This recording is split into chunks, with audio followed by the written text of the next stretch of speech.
नमस्कार। उत्तर प्रदेश की खबरों में आपका स्वागत है और मैं आपके साथ प्रिया बिस्ट। बुलेटिन की शुरुआत करते हैं इस वक्त की बड़ी खबर के साथ। इस वक्त की बड़ी खबर एटा से सामने आ रही है, जहां एसएसपी श्याम ने पुलिस महकमे में किए फेरबदल। 3 निरीक्षक और 1 उप निरीक्षक का किया तबादला। बड़ी खबर आपको बताई जा रही है, जहां पुलिस महकमे में तबादले किए गए हैं। 3 निरीक्षक और 1 उप निरीक्षक का तबादला किया गया है। थाना रिजोर प्रभारी को बनाया आईजीआरएस सीसीटीएनएस प्रभारी। निरीक्षक अखिलेश को बागवाला थाना प्रभारी से किया स्थानांतरित। कोतवाली आवागढ़ की सौंपी जिम्मेदारी। उदासीनता बरतने पर कठोर कार्रवाई की चेतावनी दी है। इसी के साथ साथ तबादले किए गए हैं। बड़ी खबर आपको बताई जा रही है, जहां तबादले किए गए हैं, जिसके बाद महकमे में हड़कंप मचा है। उदासीनता बरतने पर कठोर कार्रवाई की चेतावनी भी दी गई है। एसएसपी श्याम ने पुलिस महकमे में तबादले किए हैं, जहां 3 निरीक्षक और 1 उप निरीक्षक का तबादला किया है, जिसके बाद महकमे में हड़कंप मच गया है। थाना रिजोर्ट प्रभारी को बनाया आईजीआरएस का प्रभारी। इसी के साथ निरीक्षक अखिलेश को बागवाला थाना प्रभारी से स्थानांतरित किया गया है। कोतवाली आवागढ़ की जिम्मेदारी सौंपी गई है। इसी के साथ साथ चेतावनी दी गई है कि उदासीनता बरतने पर कठोर कार्रवाई की जाएगी। उदासीनता बरतने पर कठोर एक्शन लिया जाएगा। एसएसपी श्याम ने पुलिस महकमे में फेरबदल किया है, जहां 3 निरीक्षक और 1 उप निरीक्षक का तबादला किया गया है। इसी के साथ खबरों में आगे बढ़ते हैं। अगली बड़ी खबर कानपुर से सामने आ रही है, जहां कैरी बैग बनाने वाली फैक्ट्री में सीजीएसटी का छापा मारा गया, जहां करोड़ों के टैक्स की हेराफेरी की संभावनाएं हैं, जिसके चलते ये छापा मारा गया। कई टीमों ने एक साथ फैक्ट्री और घर पर छापा मारा। फैक्ट्री संचालक के घर पर भी छापेमारी की गई, छापेमारी की कार्रवाई की गई। इसी के साथ फैक्ट्री पर भी छापा मारा है। छापा फैक्ट्री के साथ साथ घर पर भी मारा गया है। फैक्ट्री संचालक के घर पर छापा मारा गया। कानपुर से बड़ी खबर आपको बताई जा रही है, जहां करोड़ों की टैक्स की हेरफेर की संभावनाएं थी, जिसके बाद छापा मारा गया है। कई टीमों ने एक साथ कार्रवाई की है और फैक्ट्री के साथ साथ घर पर भी छापा मारा गया है। फैक्ट्री संचालक के घर पर भी टीम पहुंची, जहां कार्रवाई की गई है। फैक्ट्री में सीजीएसटी का छापा मारा गया है। सीजीएसटी टीम पहुंची और फैक्ट्री के साथ साथ फैक्ट्री संचालक के घर पर भी छापा मारा। कई टीमों ने एक साथ इस कार्रवाई को अंजाम दिया है और फैक्ट्री के साथ घर की भी छानबीन की गई। फैक्ट्री संचालक के घर पर छापा मारा। बड़ी खबर आपको बताई जा रही है कानपुर से, जहां कैरी बैग बनाने वाली फैक्ट्री में सीजीएसटी का छापा कार्रवाई देखने को मिली है। करोड़ों के टैक्स की हेराफेरी की संभावनाएं जताई जा रही थी, जिसके बाद ये कार्रवाई देखने को मिली है। सीजीएसटी की टीम ने कार्रवाई की है, छापा मारा है। फैक्ट्री के साथ साथ घर पर भी कार्रवाई की गई है, घर पर भी छानबीन की गई। फैक्ट्री में भी कई चीजों को खंगाला गया। कैरी बैग बनाने वाली फैक्ट्री में सीजीएसटी की टीम का छापा है। करोड़ों के टैक्स की हेराफेरी की संभावनाएं थी, जिसके चलते ये कार्रवाई देखने को मिली है। इस खबर पर ज्यादा जानकारी के साथ सीधे जुड़ेंगे संवाददाता इब्ने हसन जैदी से। जिस तरीके से पूरा मामला सामने आया है, जहां कैरी बैग बनाने वाली कंपनी पर छापा मारा गया है, क्या कुछ इसमें निकलकर सामने आया है?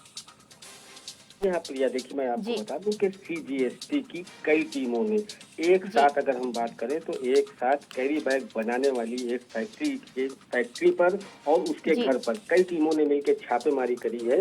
और अगर बात की जाए तो सूत्रों द्वारा जो बताया जा रहा है कि काफी समय से इनके खिलाफ जो है वो शिकायतें प्राप्त हो रही थी, और जिसको देखते हुए सीजीएसटी ने आज छापेमारी की कार्रवाई करी है। छापेमारी की कार्रवाई करने में बड़ी अनियमितताएं निकलने की संभावनाएं जताई जा रही हैं, क्योंकि यहाँ पे ये बताया जा रहा है कि जिस तरीके से ये कैरी बैग बनाने वाली फैक्ट्री है, इसका काम जो है वो बहुत ही बड़ा था, बहुत अच्छा चल रहा था, लेकिन उस हिसाब से ये अपने काम को दिखा नहीं रहे थे, जिसके हिसाब से ये इनकी शिकायतें लोग कर रहे थे। इनकी शिकायतें इनको प्राप्त हुई हैं। अगर सीजीएसटी के अधिकारियों की बात करें तो बगैर कैमरे के उनका सीधा सा कहना है कि इसमें करोड़ों रुपए की अनियमितताएं हैं, जिसकी अभी जांच चल रही है। अभी तक घर और फैक्ट्री दोनों जगह पे जांच चल रही है। जांच पूरी होने के बाद निकल कर आएगा कि इन्हीं ने अब तक के कितने पैसे का घोटाला किया है, जो सीजीएसटी टीम जो है जिसकी जांच कर रही है। जी प्रिया। जी बिल्कुल इब्ने हसन, जिस तरीके से आपने खबर बताई कि सीजीएसटी टीम का छापा पड़ा है, जहां फैक्ट्री के साथ साथ घर की भी छानबीन की गई है, ऐसे में क्या कुछ निकलकर सामने आता है, ये देखने वाली बात होगी। धन्यवाद हमारे साथ जानकारी साझा करने के लिए। अगली बड़ी खबर कानपुर से सामने आ रही है, जहां दो पक्षों में जमकर मारपीट का मामला सामने आया है। कानपुर से बड़ी खबर आपको बताई जा रही है, जहां दो पक्षों में जमकर मारपीट हुई, हाथों में डंडा लिए गए दिखी महिलाएं। मारपीट का वीडियो सोशल मीडिया पर वायरल हो रहा है। मकान के विवाद को लेकर यह पूरा झगड़ा हुआ था। पनकी थाना क्षेत्र के रतनपुर इलाके का ये पूरा मामला है, जहां दो पक्षों के बीच मारपीट का मामला सामने आया है। हाथों में डंडे लेकर महिलाएं भी दिखी, जिसका वीडियो वायरल हो रहा है। पनकी थाना क्षेत्र के रतनपुर इलाके का ये पूरा मामला है, जहां कानपुर में दो पक्षों में जमकर मारपीट की घटना सामने आई है। मारपीट का मामला सामने आया है, जहां हाथों में डंडा लिए महिलाएं भी दिखी, जिसका वीडियो तेजी से वायरल हो रहा है। सोशल मीडिया पर इसका वीडियो वायरल हो रहा है। मारपीट का पूरा वीडियो सामने आया है, जिसमें पनकी थाना क्षेत्र के रतनपुर इलाके में दो पक्षों में मारपीट हुई है और इसी के साथ महिलाएं भी हाथों पर डंडा लेके दिखाई दे रही हैं। वीडियो पर साफ तौर पर महिलाएं भी दिख रही हैं। पनकी थाना क्षेत्र के रतनपुर इलाके का ये पूरा मामला है, जहां दो पक्षों में मारपीट की घटना सामने आई है। मारपीट का पूरा मामला सामने आया है। हाथों में डंडा लिए महिलाएं भी नजर आ रही हैं। पनकी थाना क्षेत्र के रतनपुर इलाके का ये पूरा मामला है, जहां मारपीट के वीडियो है जो वायरल हो रहा है। मकान के विवाद को लेकर ये पूरा झगड़ा हुआ था, जिसमें दो पक्षों के बीच में मारपीट का मामला सामने आया है, जिसके बाद ये वीडियो वायरल हो रहा है। इस घटना का पूरा वीडियो वायरल हो रहा है। दोनों पक्षों में जमकर मारपीट हुई है। इसी के साथ महिलाएं भी इस मारपीट में हाथों में डंडा लिए नजर आ रही है। पनकी थाना क्षेत्र के रतनपुर इलाके का पूरा मामला है। आप टीवी स्क्रीन पर वीडियो देख सकते हैं। ये वीडियो है जो काफी ज्यादा वायरल हो रहा है। महिलाएं भी इस लड़ाई झगड़े में हाथों में डंडा लिए नजर आ रही है। मकान को लेकर यह पूरा विवाद हुआ था, जिसके बाद ये विवाद मारपीट में तब्दील हो गया। दोनों पक्षों में जमकर लाठी डंडे चले हैं। मकान के विवाद को लेकर ये मारपीट की पूरी घटना हुई है, जिसमें महिलाएं भी हाथों पर डंडा लेकर दिखाई दे रही हैं। जिसके बाद ये वीडियो काफी ज्यादा वायरल हो रहा है, जिसके बाद कई सारे सवाल भी खड़े होते हैं। पनकी थाना क्षेत्र के रतनपुर इलाके का ये पूरा मामला है। ये वीडियो जो आपकी टीवी स्क्रीन पर दिखाई दे रहा है, कानपुर से आपको बता रहे हैं, जहां पनकी थाना क्षेत्र के रतनपुर इलाके का ये पूरा मामला है।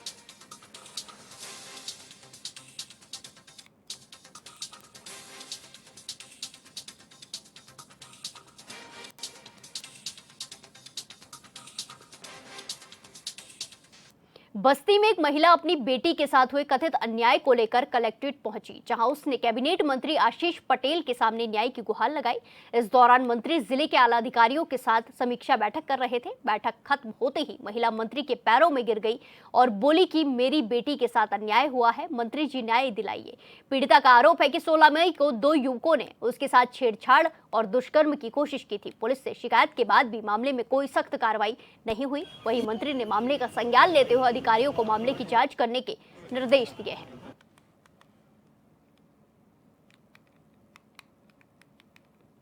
मंत्री जी, एक महिला है, उसी की थोड़ी सी फरियाद है। मैं इसलिए आई हूँ, कल मेरे को आप जाके घर पे धमकी दिए हैं कि मतलब मुझे जान से 10 दिन के अंदर मरवा देंगे।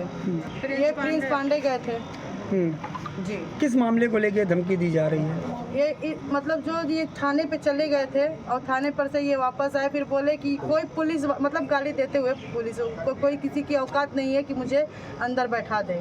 मेरा वही 16 तारीख को जो घटना हुई थी, जो मैं बहू भोज में जा रही थी, उसके बाद उसके पहले मेरा कोई मैटर नहीं है। बहू भोज के वापस नहीं आ रहे थे, बहू भोज में हम जा रहे थे, अभी हम जा ही रहे थे, अभी उनके दरवाजे पहुँचे भी नहीं थे। और जो कि ये कांड हमारे रास्ते में हो गया। क्या हुआ था? हमको ज़बरदस्ती ये सब गाड़ी में बैठा रहे थे, मुझसे ज़बरदस्त पहले बात बदतमीजी से बोले, तो मैं वहाँ पे उनको बोली कि ऐसी ऐसी बात है। तो मतलब बदतमीजी की, मैंने कि ये क्या बदतमीजी, अपनी बहन बेटी को गाड़ी में बैठाने के लिए बोल रहे थे मुझे। तो मैंने कहा अपनी बहन बेटी को बैठाओ। तो वो आदमी निकलता है, मेरा सर पकड़ता है, पकड़ते हुए कहता है इसको गाड़ी में भर।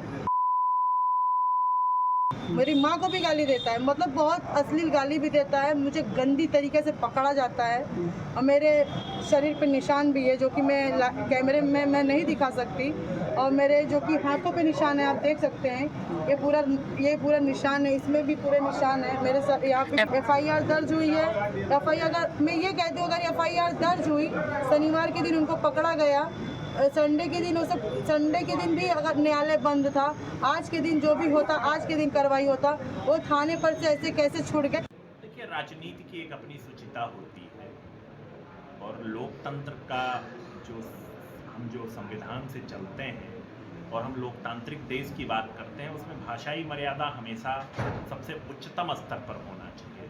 हम एक दूसरे के राजनीतिक विरोधी हो सकते हैं, लेकिन मानसिक विरोधी और शारीरिक विरोधी कभी नहीं बनना चाहिए। और मेरा और मेरी पार्टी का स्पष्ट मत है कि राजनीतिक व्यक्ति को हमेशा अपनी मर्यादा और अपनी भाषा पर नियंत्रण रख करके आम जनमानस में बहुत ही सकारात्मक संदेश देना चाहिए, ना कि ऊट पटांग की बात करके उनके जनमानस के मन में पार्टी और व्यक्ति के प्रति एक नकारात्मकता लाना चाहिए। गोंडा जिले के करनेलगंज में बीजेपी के जिला अध्यक्ष अमर किशोर और स्थानीय विधायक अजय सिंह के नेतृत्व में विशाल तिरंगा यात्रा निकाली गई, जिसमें भारी संख्या में पार्टी कार्यकर्ताओं ने शिरकत की। ये यात्रा कन्हैया लाल इंटर कॉलेज से शुरू होकर नगर के मुख्य मार्गों से होती हुई घंटाघर पर जाकर समाप्त हुई। इस दौरान भारत माता की जय और भारतीय सेना जिंदाबाद के नारों से पूरा वातावरण गूंज उठा। वहीं समाजवादी पार्टी के नेता राम गोपाल यादव के विवादित बयान पर बीजेपी विधायक अजय सिंह ने पलटवार किया। उन्होंने कहा कि वो किसी भी मानसिक विकृति के लोगों की बात नहीं करना चाहते हैं। ये सेना के शौर्य और पराक्रम का दिवस है।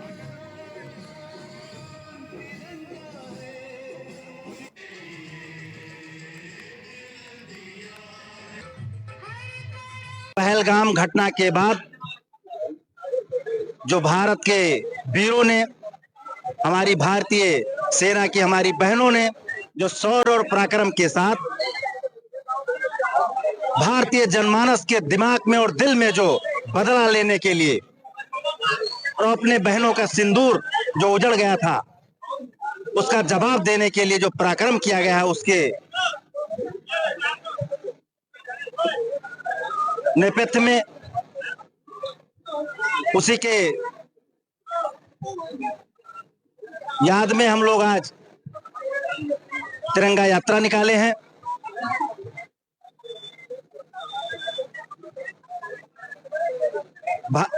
भारत की सेना जो पाकिस्तान में अपना शौर्य दिखा के वहां की सभी आतंकवादी लॉन्चिंग पैड और वहां की सेना को जो उनके दिन में सपने आते थे, उसको ये उत्तर दिया है कि आप दिन में सपने देखो चाहे रात में सपने देखो, आपका सपना मैं कभी भी चकनाचूर कर सकता हूं। हमारे देश की सेना सीमा पे अपनी जान न्यौछावर करती है। अब सेना में हमारी बहनों का भी बहुत बड़ा योगदान है। सोफिया कुरैशी, बहन सोफिया कुरैशी और हमारी बहन बेगम सिंह ने ये कर दिखाया है कि देश के लिए हमारी बहनें माताएं भी अब आगे बढ़ के जान गंवाने के लिए तैयार। इसी के साथ खबरों में आगे बढ़ते हैं। भारतीय किसान यूनियन के राष्ट्र प्रवक्ता राकेश टिकैत को धमकी देने का वीडियो वायरल हो रहा है, जिसमें धमकी देने वाला शख्स खुद को यूनियन अटल का राष्ट्रीय अध्यक्ष अमित चौधरी बता रहा है। वहीं वायरल वीडियो को लेकर भारतीय किसान यूनियन के कार्यकर्ताओं में आक्रोश देखने को मिल रहा है। मुजफ्फरनगर में यूनियन जिला अध्यक्ष नवीन राठी के नेतृत्व में कार्यकर्ताओं ने नगर के सिविल लाइन थाने में पहुंचकर जोरदार प्रदर्शन किया।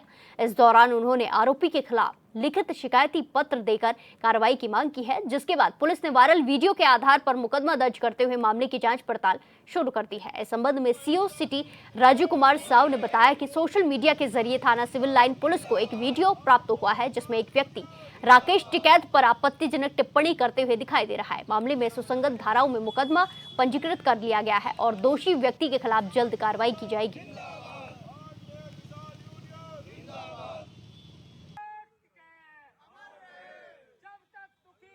देखिए, राकेश टिकैत की मानसिकता बिल्कुल ठीक होने का नाम नहीं ले रही है और वह पूरी तरीके से अपना मानसिक संतुलन खो बैठा है। व्यापारी देश की रीढ़ की हड्डी है। व्यापारी हमारे उत्पादन को, एग्रीकल्चर से जितना भी उत्पाद होता है, उस उत्पादन को व्यापारी ही कीमत दिलाने का काम करता है। व्यापारी किसान के लिए देवता का रूप है और व्यापारी ही देश में जीडीपी का पूरी भूमिका में है। अगर हमारे देश का व्यापारी नहीं है तो पूरा देश ही नहीं है, इकोनॉमी खत्म हो जाएगी। तो इसलिए राकेश टिकैत बार बार एक चाहे व्यापारी हों, चाहे हमारी सरकारें हों या अन्य चीज़ें हों, वो बिल्कुल पागल हो चुका है। अभी उपद्रव के बाद भी इस तरीके से बार बार टारगेट करना स्टेटमेंट देना ये तय कर देता है। जिस तरीके से पुराने टाइम में कोई पागल कुत्ता हो जाया करता था तो उसको जो है चूँकि वो किसी को काट ना ले तो उसको उसका इंतज़ाम किया जाता था। इसी में मैं समझता हूँ कि राकेश टिकैत चूँकि देशद्रोही है, आतंकवादी के रूप में काम कर रहा है, स्लीपर सेल के रूप में काम कर रहा है, तो कहीं न कहीं हमारे यूनियन के लोगों को या अन्य संगठनों के लोगों को ये पगड़ी उतारने से काम नहीं चलेगा। ये तो बार-बार इस तरीके की हरकतें इसकी बंद नहीं हो रही। तो मैं समझता हूँ ऐसे आदमी सरकलम कर देना चाहिए और जो भी व्यक्ति इसका सरकलम करेगा उसे भारतीय किसान यूनियन अटल की तरफ से 5 लाख रुपए का इनाम भी दिया जाए। देखो, हमें सोशल मीडिया से एक वीडियो देखी, उसमें कोई अटल यूनियन का बता रहा है अपने आप को, अमित बता रहा, तो उसने चौधरी साहब को, हमारे नेता राकेश टिकैत जी को कहा कि भाई जो का सिर कलम करेगा तो 5 लाख रुपए इनाम दिया जाएगा। तो हमारी प्रशासन और पुलिस प्रशासन यही मांगती, कैसे जो गुंडा तत्व देश में दंगा भड़काना चाहते हैं ऐसे को गिरफ्तार करो, जेल में डाल दिया जा, क्योंकि चौधरी साहब इस देश के क्या, इस दुनिया के किसानों के नेता हैं, लोगों के दिलों में बसते हैं किसानों के। हम लोग सुबह मुकदमा लिखवाने के लिए यहाँ से आए थे, मुकदमा लिख गया। अब हमारी प्रशासन से यही मांगे, पुलिस प्रशासन था कि भाई जल्द से जल्द गिरफ्तार करके और जेल के भीतर डाला जाए। आज सोशल मीडिया के माध्यम से थाना सिविल लाइन पुलिस को एक वीडियो प्राप्त हुई जिसमें एक व्यक्ति द्वारा भारतीय किसान यूनियन के राष्ट्रीय प्रवक्ता राकेश टिकैत पर आपत्तिजनक टिप्पणी किया जा रहा है। यह वीडियो सोशल मीडिया के माध्यम से सिविल लाइन थानों को प्राप्त होने पर तत्काल संज्ञान लेते हुए सुसंगत धाराओं पर मुकदमा पंजीकृत कर लिया गया है और उस वीडियो का सत्यापन किया जा रहा है। वीडियो में आपत्तिजनक टिप्पणी करने वाले व्यक्ति को शीघ्र ही उसे तस्दीक करके उस पर विधिक कार्रवाई किया जाए।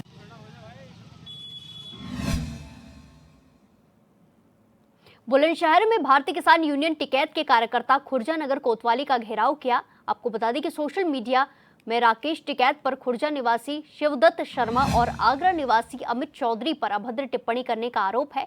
इसीलिए कार्यकर्ताओं ने कोतवाली में धरना प्रदर्शन किया। वहीं कार्यकर्ताओं ने दोनों लोगों पर कानूनी कार्रवाई की मांग की है और मांग पूरी न होने पर अनिश्चितकालीन धरने की चेतावनी दी है। इसी के अलावा जिलाध्यक्ष चौधरी अरब सिंह के नेतृत्व में थाना प्रभारी को ज्ञापन भी सौंपा।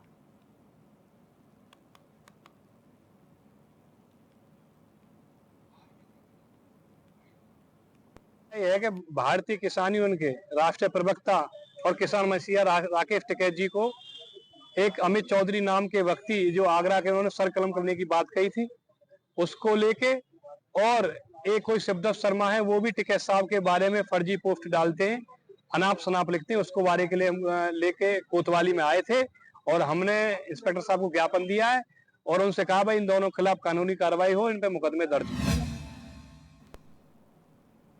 एटा में अधिशासी अधिकारी वेद प्रिय आर्य के खिलाफ नगर के कई वार्डों के सभासदों ने मोर्चा खोल दिया है। इसमें नगर पालिका सभासदों ने अधिशासी अधिकारी के खिलाफ नाराजगी जताई और सभासदों ने जिलाधिकारी को ज्ञापन सौंपते हुए अधिकारी को तत्काल हटाए जाने की मांग उठाई है। इसके अलावा अधिकारी की कार्य प्रणाली पर सभासदों और स्थानीय नागरिकों ने भी गंभीर सवाल उठाए हैं। वहीं आरोप लगाते हुए बताया कि संपर्क करने की कोशिश करते हैं तो उनका फोन नहीं उठाया जाता। साथ ही चार्ज लेने के बाद से आज तक किसी भी वार्ड का अधिशासी अधिकारी ने कोई भी निरीक्षण नहीं किया।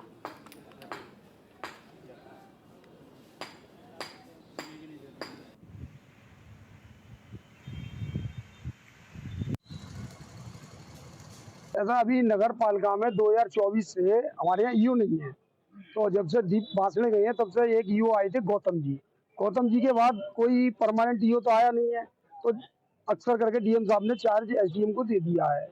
तो जो एसडीएम साहब है वो नगर पालिका के किसी भी कार्य को नहीं तो जानते हैं और ना वो कभी समझते हैं और ना कभी किसी सभासद के कार्य को समझना की प्रयास किया।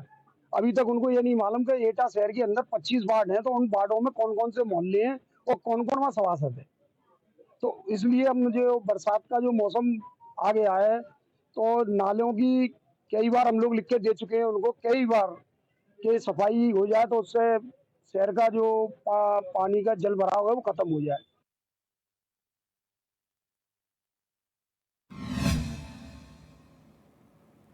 खबर कन्नौज से है, जहां अपर जिला जज के आवास पर खाद्य विभाग की टीम ने छापा मारा है। ऐसे में जज के वहां आने वाले दूध के टीम ने सैंपल लिए। आपको बता दें कि एडीजे लवली जायसवाल ने दूध की क्वालिटी पर शक जताया था। इसके अलावा खाद्य विभाग की टीम दूध लेने के स्रोत को भी पड़ताल कर रही है। वहीं जिला खाद्य अधिकारी उमेश कुमार ने कहा कि सैंपल जांच के लिए भेज दिए गए हैं, साथ ही खामी मिलने पर कड़ी कार्रवाई की जाएगी।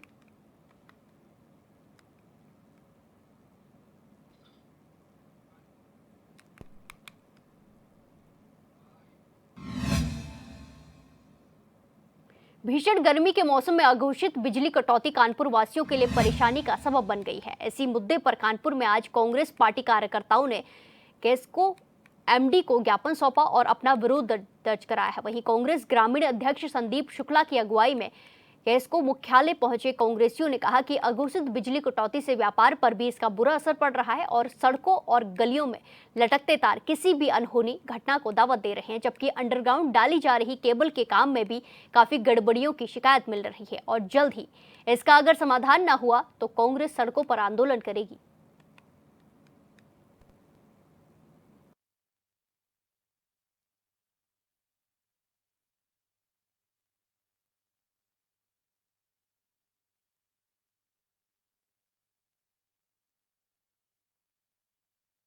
लोगों ने कानपुर में जो बिजली कटौती की बहुत भारी समस्या हो गई है, इसके संबंध में केस्को एमडी से मिलने आए थे। उनको हम लोगों ने ज्ञापन दिया है और ज्ञापन देने के साथ उनको ये भी जानकारियां दी हैं कि जिस तरह गलियों सड़कों में तार झूल रहे हैं, खंभे गिरे पड़े हैं, ट्रांसफार्मरों का उचित रखरखाव नहीं है, जो अंडरग्राउंड केबल डाली जा रही हैं उसके पैनल गलत जगह पर स्थापित किए जा रहे हैं, उसमें विवाद की स्थितियाँ उत्पन्न हो रही हैं। इस तरह की तमाम समस्याएँ हैं जो कि बिजली विभाग से जुड़ी हुई हैं। कांग्रेस कमेटी जो कानपुर नगर चैप्टर के हैं वो लोग आके आज एक ज्ञापन हमको दिया है। उसमें शहर में जो बढ़ते हुए ग्रीष्म गर्मी से दौरान जो कटौती बढ़ गई है उसके बारे में मुझे अवगत कराया गया है और कुछ क्षेत्रों में ज़्यादा शटडाउन की बात भी हमको अवगत कराया गया। हमने उनको आश्वासन दिया जो भी बिजली सप्लाई हो रहा है, लगभग 740 मेगावाट आज की तारीख में लोड चल रहा है और पिछले साल में सबसे हाईएस्ट पीक 782 मेगावाट आए थे। और बढ़ते हुए बिजली के साथ साथ हम लोग इनके माध्यम से भी हम लोग सारे कंज्यूमर से सहयोग मांगा है। जहाँ पर भी अचानक से बिजली की जो डिमांड बढ़ती है उसमें एलटी सर्किट में फॉल्ट आने की संभावना रहती है, तो इसीलिए इनको ये भी अनुरोध किया गया जहाँ पर भी जिस क्षेत्र में चोरी है उसको सूचना भी पब्लिक हमको हमारे साथ, हमारे टीम के साथ, हमारे कॉल सेंटर के माध्यम से, हेल्प डेस्क के माध्यम से शेयर करें, जिससे कि हम लोग प्रभावी कार्रवाई कर सकते हैं।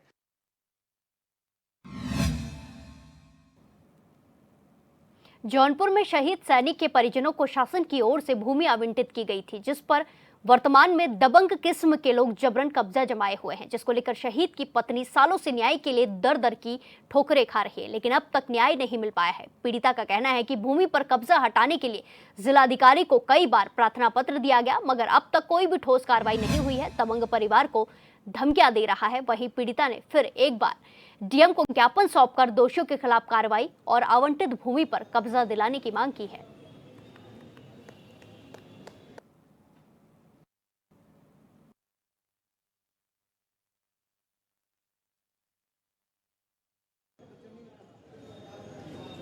आप लोग को मालूम हो कि हमारा हिस्सा नहीं मिल रहा। हमारे ससुर 3 भाई थे और जो है 3 में से हमको चौथैया वहाँ 2 पटीदार थे हमारे ससुर बाबा, तो एक लोग के 2 लड़के थे, एक लोग के 3 लड़के थे। हमारे ससुर 3 भाई भाई और जो एक और थे उनके 2 लड़के थे, वो लोग आधा हिस्सा अपना ले लिए और हमारे 3 लोग में से हमको नहीं दे रहे हैं।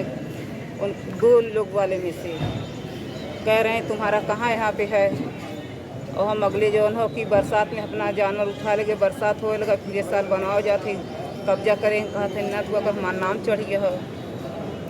ये फैक्ट्री जमीन है, आबादी है सर, हिस्सा में पूर्वज के हमारे दादा बाबा की थी जमीन वो है। तो सर वही है कि इनका आबाद है, आबाद में हमारा जो खाली स्थान दिखाया सर गया बाट के प्रधान जी हमको अभी अगले गर्मी में दिए थे। वो लोग बोले थे कि अगले जौन हो कि अगले साल अथवा कर लेना। वहाँ पे मड़ई इधर हमारा बीच में जो जगह खाली है और बांटने में हमको हिस्सा नहीं मिला, तो जो मड़ई झोपड़ी रखे वो लोग उसमें हमारा हिस्सा गया, इधर भी रखें उसमें गया, कहें अगले साल उठा लेंगे। सब लोग प्रधान भी बोले कि अगले साल हटा लेंगे, तो अपन कब्जा कर ली है, तो हम सब उस दिन रुक गए, नहीं बनवा पाए। क्या नाम है? विकास मैं महंत प्रताप का लड़का हूँ, शहीद महंत प्रताप का लड़का। हमारी जो थी माता थी, फिर वही है कि हमारा जो हिस्सा मिला था, जो अभी पिछले बंटवारा हुआ था हम लोग के बीच में, मतलब हम लोग तीनों पटीदार, जैसे जो हमारे बाबा हैं 3 लोग थे, बाबूराम, दयाराम, मयाराम, ठीक है। तो हम लोग का बाबूराम का अपना जो ड्रोन वाला हुआ था, ड्रोन में अपना वो पूरा मतलब अपने नाम पे करा दिया सर्वे। उत्तराखंड की खबरों में फिलहाल के लिए इतना ही। बाकी तमाम खबरों के लिए देखते रहिए HNN 24/7। नमस्कार।